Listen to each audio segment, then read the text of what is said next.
Hi friends, welcome to VS creative ideas. ఈ రోజు ఈ వీడియోలో మనం పోట్లీ బటన్స్ తో బ్యాక్ నెక్ డిజైన్ చాలా ఈజీగా ఎలా స్టిచ్ చేయాలో చూద్దామండి. చాలా ఈజీగా స్టిచ్ చేసుకోవచ్చు అనమాట.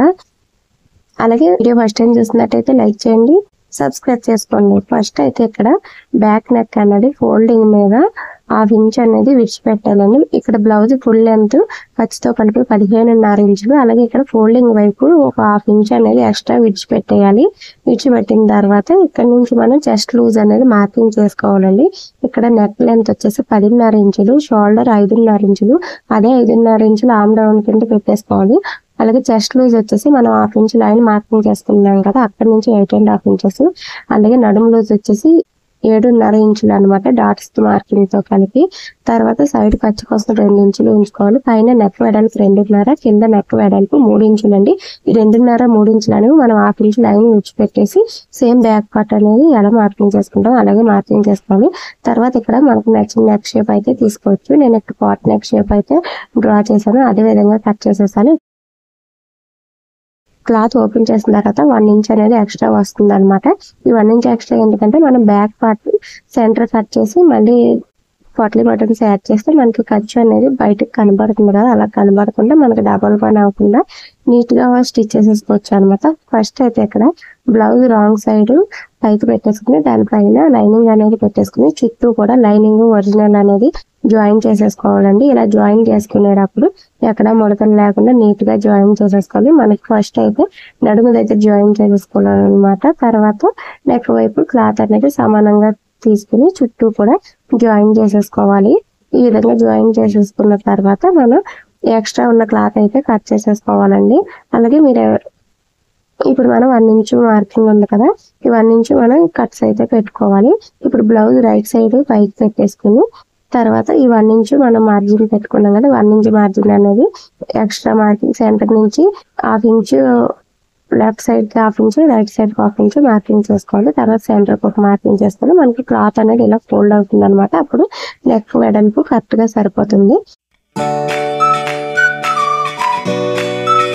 పొట్లీ బటన్స్ అనేవి నేను ఆల్రెడీ ఇక్కడ రెడీ చేసి పెట్టేసుకున్నాను. ఇక్కడ బ్లౌజ్ లో 2 కలర్స్ ఉన్నాయి కాబట్టి నేను 2 కలర్స్ తో పొట్లీ బటన్స్ అనేవి రెడీ చేశానండి. అలాగే నెక్ ఈ పొట్లీ బటన్స్ జాయిన్ చేసుకోవడానికి మనకు ఫస్ట్ లైన్ ఉంటుంది. సెంటర్ నుంచి లెఫ్ట్ సైడ్ మనకు పొట్లీ బటన్స్ లెఫ్ట్ సైడ్ ఉండాలా రైట్ సైడ్ ఉండాలా చూసుకుని ఆ విధంగా అయితే పొట్లీ బటన్స్ జాయిన్ చేసుకోవాలి. నేను ఇక్కడ సెంటర్ నుంచి 1/2 ఇంచ్ లెఫ్ట్ సైడ్ కి మార్కింగ్ చేసుకున్న లైన్ మీద ఈ పొట్లీ బటన్స్ అనేది పెట్టి స్టిచ్ చేసేస్తున్నాను. ఈ పొట్లీ బటన్స్ జాయిన్ చేసేటప్పుడు నడుము దగ్గర అలాగే నెక్ వైపు 1/2 ఇంచ్ అనేది వదిలేసుకుని అక్కడ నుంచి ఈ పొట్లీ బటన్స్ అయితే జాయిన్ చేశానండి. ఈ విధంగా జాయిన్ చేయడం వల్ల మనకు ఖర్చు అనేది లోపల వైపు కూడా నీట్ గా ఉంటుందండి, ఖర్చు బయటికి కనబడకుండా ఉంటుంది. ఒకసారి మనం ఇలాగా ఈ సెంటర్ అనేది కటింగ్ చేసి మళ్ళీ పొట్లీ బటన్స్ జాయిన్ చేస్తే మనకి టైం అనేది చాలా ఎక్కువ వేస్ట్ అవుతుంది అనమాట. ఈ విధంగా అయితే చాలా ఈజీగా స్టిచ్ చేసుకోవచ్చు. ఇప్పుడు ఈ పొట్లీ బటన్స్ స్టిచ్ చేసుకున్న తర్వాత మనం 1 ఇంచ్ క్లాత్ అనేది ఎక్స్ట్రా పెట్టుకున్నాం కదా, ఈ 1 ఇంచ్ మార్జిన్ కూడా ఇలాగా పొట్లీ బటన్స్ మనం జాయిన్ చేసాం కదా అదే స్టిచ్ మీదకి వచ్చే విధంగా ఫోల్డింగ్ చేసుకుని స్టిచ్ అనేది వేసేసుకోవాలి. ఈ విధంగా స్టిచ్ వేసేటప్పుడు కింద మనం పొట్లీ బటన్స్ జాయిన్ చేసాం కదా కాబట్టి క్లాత్ అనేది షింక్ అయినట్టుగా ఉంటుంది. ఈ రెండింటిని కూడా సమానంగా పైన ఫోల్డ్ చేసే క్లాత్ ని కింద క్లాత్ ని సమానంగా చూసుకుంటూ పైనుంచి ఫోల్డ్ చేసుకుని స్టిచ్ అయితే వేసేసుకోవాలి. చూసారు కదా ఎంత నీట్ గా వచ్చిందో. మనకి 1/2 ఇంచ్ అనేది ఎక్స్ట్రా పెట్టాం కదా, ఈ 1 ఇంచ్ కూడా 1/2 ఇంచ్ వెడల్పు వచ్చేలా ఫోల్డ్ చేసాం కాబట్టి 1 ఇంచ్ ఎక్స్ట్రా కూడా మనకు ఫోల్డింగ్ లోకి పోతుంది. నెక్ అనేది కరెక్ట్ గా వస్తుంది అనమాట. ఇప్పుడు పైపింగ్ వేసుకోవడం కోసం నేనైతే ఇక్కడ ఫ్రంట్ పార్ట్ బ్యాక్ పార్ట్ అయితే జాయిన్ చేసేసానండి. లోడింగ్ మెథడ్ లో అయితే జాయిన్ చేశాను. ఫ్రంట్ పార్ట్ రెండు ఫస్ట్ ఒరిజినల్ వైపు ఉండేలా జాయిన్ చేసేసుకుని తర్వాత రాంగ్ సైడ్ అయితే అలా వెడల్పు స్టిచ్ వేసేసుకుంటే సరిపోతుంది. ఈ విధంగా షోల్డర్స్ జాయిన్ చేసేసుకున్న తర్వాత ఇప్పుడైతే పైపింగ్ కోసం 1.5 ఇంచ్ వెడల్పు ఉండేలాగా క్లాత్ అయితే తీసుకుని క్లాత్ మధ్యలో పైపింగ్ థ్రెడ్ పెట్టి పాదం వెడల్పు ఖర్చు ఉండేలాగా లోపలికి అయితే ఫోల్డ్ చేసేసుకోవాలి. అలాగే ఇక్కడ జాయింట్స్ అనేది సెపరేట్ గా జాయింట్ వేయకుండా క్లాత్ అనేది ఎడ్జ్కి వచ్చిన తర్వాత ఫోల్డింగ్ చేసేసుకుని తర్వాత మనం జాయిన్ చేసే క్లాత్ లోపల పెట్టేసుకుని స్టిచ్ వేసేసుకుంటే మనకి మళ్ళీ సెపరేట్ గా ఈ క్లాత్ అనేది జాయిన్ చేసే పని కూడా ఉండదన్నమాట. ఈ విధంగా పైపింగ్ అయితే రెడీ చేసేసుకోవాలి. ఇప్పుడు పైపింగ్ మనం నడుముకి అయితే జాయిన్ చేసుకోవాలి. నడుముకి జాయిన్ చేసేటప్పుడు మన ఖర్చు అనేది బ్లౌజ్ వైపు ఉండేలా పెట్టుకుని మనం బ్యాక్ పార్ట్ కి ఖర్చు ఎంత అయితే పెట్టామో అంతే ఖర్చు వెడల్పు ఉండేలాగా స్టిచ్ చేసుకుంటూ రావాలండి. హాఫ్ ఇంచ్ పెడితే హాఫ్ ఇంచ్ ఖర్చు స్టిచ్ చేసుకోవాలి. పావు ఇంచ్ పెడితే పావు ఇంచ్ ఖర్చు మార్జిన్ ఉంచుకుని పైపింగ్ థ్రెడ్ అనేది స్టిచ్ చేసుకుంటూ రావాలి. ఇలా right side piping thread join చేసేసుకున్న తర్వాత లోపల వైపు ఎక్స్ట్రా ఉన్న క్లాత్ ని ఇలా డబుల్ ఫోల్డ్ చేసి స్టిచ్ వేసేసుకోవాలన్నమాట. ఈ విధంగా పైపింగ్ వేస్తే చాలా నీట్ గా ఉంటుంది.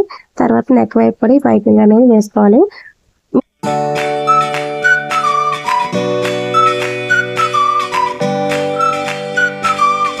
మీకు బ్లౌజ్ కి లెఫ్ట్ సైడ్ నుంచి అలవాటు ఉంటే లెఫ్ట్ సైడ్ నుంచి పైపింగ్ వేసుకోండి, లేదంటే రైట్ సైడ్ నుంచి అలవాటు ఉంటే రైట్ సైడ్ నుంచి పైపింగ్ అనేది వేసుకోండి. పైపింగ్ జాయిన్ చేసేటప్పుడు మనకు నెక్ కి పాదం వెడల్పు ఖర్చు ఉంచుకుని పైపింగ్ థ్రెడ్ అనేది జాయిన్ చేసుకుంటూ రావాలన్నమాట. మనం పైపింగ్ థ్రెడ్ పక్కన స్టిచ్ చేసుకుంటూ రావాలి. నెక్ షేప్ ఏ విధంగా ఉందో అదే విధంగా పైపింగ్ థ్రెడ్ అనేది టర్న్ చేసుకుంటూ స్టిచ్ చేసుకోవాలండి. ఇక్కడ మనం బ్లౌజ్ ని సాగతీయకూడదు అనమాట. పైపింగ్ ని నెక్ షేప్ అనుగుణంగా స్టిచ్ చేసుకుంటూ రావాలి. తర్వాత ఈ నెక్ షేప్ నీట్ గా రావడం కోసం చిన్న చిన్న కట్స్ అయితే పెట్టుకోవాలండి. మన స్టిచ్ అనేది కట్ అవ్వకుండా చిన్న చిన్న కట్స్ పెట్టేసుకుని తర్వాత ఈ ఎక్స్ట్రా ఉన్న క్లాత్ ని లోపల వైపు పెట్టేసుకుని స్టిచ్ అనేది వేసేసుకోవాలన్నమాట. క్లాత్ ని డబుల్ ఫోల్డ్ చేసుకుని స్టిచ్ అనేది వేసుకోవాలి. మనం ఇన్విజిబుల్ పైపింగ్ వేసుకుని కూడా స్టిచ్ చేయొచ్చు.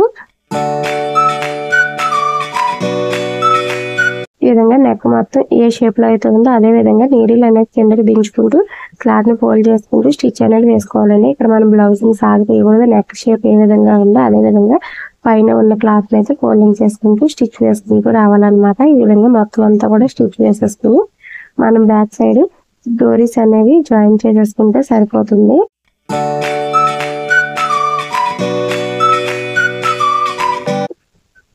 చూసారు కదా, నెక్ షేప్ కూడా పర్ఫెక్ట్ గా వచ్చింది అనేది నేను ఆల్రెడీ రెడీ చేశానండి. వీటినైతే మనం షోల్డర్ దగ్గర నుంచి 3.5 లేదా 3 ఇంచెస్ మార్కింగ్ చేసుకోవాలి. ఇది బాట్ నెక్ కాబట్టి మనకు కర్వ్ షేప్ తిరిగే చోట థ్రెడ్స్ అనేవి జాయిన్ చేసుకుంటే నీట్ గా ఉంటుంది అనమాట.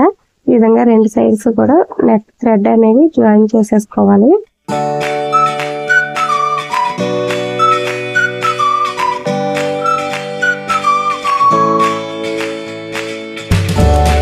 బ్లౌజ్ ఫైనల్ లుక్ అయితే ఇలా ఉండండి. వీడియో నచ్చితే లైక్ చేయండి. ఛానల్ ఫస్ట్ టైం చూస్తున్నట్లయితే సబ్స్క్రైబ్ చేసుకోండి. Thank you for watching.